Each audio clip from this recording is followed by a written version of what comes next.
ಶಾಲೆಯಲ್ಲಿ ಮಾದಕ ವಸ್ತುಗಳ ದುರುಪಯೋಗ ಮತ್ತು ವಿವರಣೆಯ ಬಗ್ಗೆ ಕಿರು ನಾಟಕದ ಮೂಲಕ ನಾವು ಇಲ್ಲಿ ಪ್ರದರ್ಶಿಸಲಿದ್ದೇವೆ. ಒಂದು ಹಳ್ಳಿಯಲ್ಲಿ ಕಿರಣ ಕಿಶೋರ ಎಂಬ ಇಬ್ಬರು ಸ್ನೇಹಿತರು ಇದ್ದರು.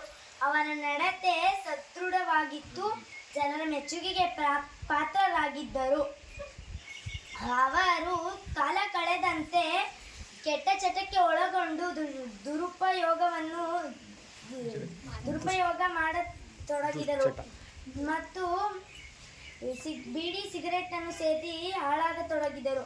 ಅವರು ಹೇಗೆ ತಮ್ಮ ಭವಿಷ್ಯವನ್ನು ಹಾಳು ಮಾಡಿಕೊಂಡರು ಎಂದು ನೋಡೋಣ ಬನ್ನಿ. ಬೇಡಪ್ಪ ಕೇಳಿದ್ರೆ ಬೈತಾರೆ. ಬಾರ ನಾನು ಜಾಕ್ ಹಾಕೊಂಡಿದ್ದೀನಿ, ಹೋಗೋಣ.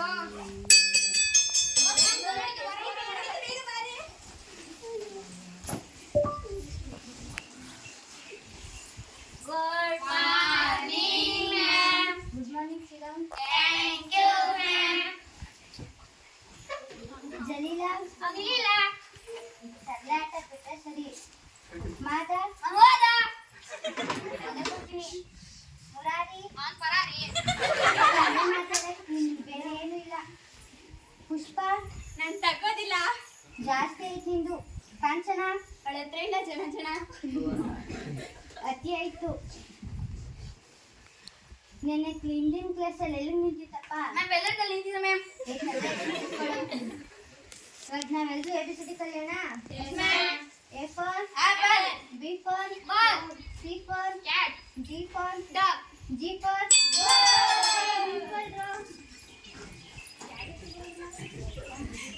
ಬಾಗುರು ನಾನು ಹೇಳುದು ಹೋಗಿ ಜಾಕ್ ಕರ್ಕೊಂಡೋಗಿ ಬಾಗುರು ಹೋಗೋಣ. ಬನ್ನಿ ಹೋಗೋಣ. ಸುತ್ತಮುತ್ತ ಜನಗಳು ಇರ್ತಾರೆ, ಅವ್ರು ಗೊತ್ತಾಗ್ದಂಗೆ ಕೇಳಬೇಕು. ಹೆಂಗ್ ಕೇಳೋದ? ಬರೋಣ ಅಂತ ಒಂದು ಐಡಿಯಾ ಐತೆ. ಆ ಬಾಗುರು ಹೋಗೋದೈತು. ನಾನು ಹೇಳ್ತೀನಿ ಕೊಡ್ತೀಯಣ್ಣ. ಅದೇನು ಹೇಳಿ ಅಣ್ಣ. ಮಾಡೋಣ ಇಲ್ಲಿ ಹೇಳಿ. ಬಿಳಿ ಲಂಗದ ಹುಡುಗಿ ಎಡದ್ರೆ ಬರ್ತಾಳೆ, ಬಿಟ್ರೆ ಹೋಯ್ತಾಳೆ. ನಮ್ಮ ಅಂಗಡಿ ಲಂಗಾಗಿ ಏನಿಲ್ಲ ಕಣಪ್ಪ. ಹೇಳೋಣ. ಅದೇನು ಗೊತ್ತಿಲ್ಲ ಹೇಳ್ರಪ್ಪ. ಬಿಳಿ ಲಂಗದ ಹುಡುಗಿ ಎಡದ್ರೆ ಬರ್ತಾಳೆ, ಬಿಟ್ರೆ ಹೋಯ್ತಾಳೆ. ನಂಗೇನು ಗೊತ್ತಿಲ್ಲ, ಅದೇನು ಹೇಳಿ. ಹೇಳ್ತೀನಿ ಅಣ್ಣ. ಸಿಗರೇಟ್ ಅಣ್ಣ. ಸಿಗರೇಟಾ? ಈ ವಯಸ್ಸಿಗೆ ಸಿಗರೇಟ್ ಸಿದ್ದೀರಾ? ಕೊಡ್ತೀರಾ? ಅದ್ರ ಡಬಲ್ ಕೊಡ್ತೀವಿ. ದುಡ್ಡ ಕುಡಿ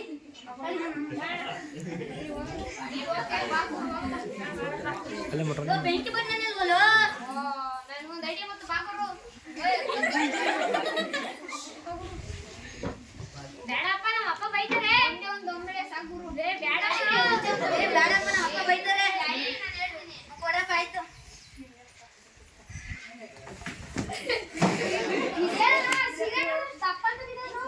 ಸಿಗರೇಟ್ ಜೊತೆ ಗಾಂಜಾನು ಕೊಟ್ಬಿಟ್ಟು ಸೇರ್ಬಿಟ್ಟು ಬಿದ್ದೋಗ್ರೆ. ನಮ್ಗೆ ಬಾ ಹೊಂಡಗದ ಸಿಡಿಗೆ ಬಾಬಾ.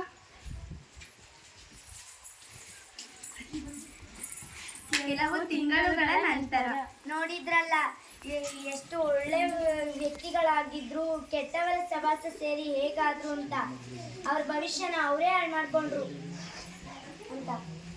ಹೌದು ಮೈ, ನೀನು ಹೇಳಿದ್ದು ನಿಜಾನೇ. ಅವ್ರ ಭವಿಷ್ಯನ ಅವರೇ ಹಾಳು ಮಾಡ್ಕೊಂಡಿದ್ದಾರೆ.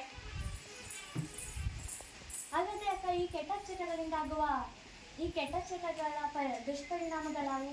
ಆ ದುಷ್ಪರಿಣಾಮಗಳೇನೆಂದರೆ ದೇಹ ಮತ್ತು ಮನಸ್ಸಿನ ಆರೋಗ್ಯ ಹಾಳಾಗುತ್ತದೆ, ವಿದ್ಯಾಭ್ಯಾಸ ಪೂರ್ಣಗೊಳ್ಳುವುದಿಲ್ಲ, ಕುಟುಂಬದಲ್ಲಿ ಕಲಹಗಳು ಉಂಟಾಗುತ್ತವೆ, ಸಮಾಜದಲ್ಲಿ ಅವರಿಗೆ ಒಳ್ಳೆಯ ಗೌರವ ಮತ್ತು ಸ್ಥಾನಮಾನ ಇರುವುದಿಲ್ಲ. ಹೌದಾ, ನೀನು ಹೇಳ್ತಾರ ಸರಿ. ಹಾಗಾದ್ರೆ ಅಣ್ಣ, ಈ ದುಷ್ಪರಿಣಾಮಗಳನ್ನು ತಡೆಗಟ್ಟೋದು ಹೇಗೆ? ಗೊತ್ತಿಲ್ವಲ್ಲ. ನಾನು ಹೇಳ್ತೀನಿ. ನೀನು ಹೇಳು. ಕೆಟ್ಟ ಸ್ನೇಹಿತರ ಸಹವಾಸವನ್ನು ಮಾಡಬಾರದು, ಮಾದಕ ವಸ್ತುಗಳ ವ್ಯವಹಾರವನ್ನು ಬಿಡಬೇಕು, ತಂದೆ ತಾಯಿ ಮತ್ತು ಶಿಕ್ಷಕರು ಹೇಳಿದ ಮಾತುಗಳನ್ನು ಪಾಲಿಸಬೇಕು, ಕ್ರೀಡೆ, ಯೋಗ ಮತ್ತು ಒಳ್ಳೆಯ ಅಭ್ಯಾಸಗಳಲ್ಲಿ ತೊಡಗಬೇಕು, ಮಾದಕ ವಸ್ತುಗಳ ಬಗ್ಗೆ ಜಾಗೃತಿಗಳನ್ನು ಮೂಡಿಸಬೇಕು. ಕೆಟ್ಟ ಚಟಗಳು ನಮ್ಮ ಜೀವನವನ್ನು ಹಾಳು ಮಾಡುತ್ತವೆ, ಒಳ್ಳೆಯ ಅಭ್ಯಾಸಗಳು ನಮ್ಮ ಜೀವನವನ್ನು ಬೆಳಗುತ್ತವೆ. ದುಷ್ಪರಿಣಾಮಕ್ಕೆ ಒಳ್ಳೆಯ ಅಭ್ಯಾಸಕ್ಕೆ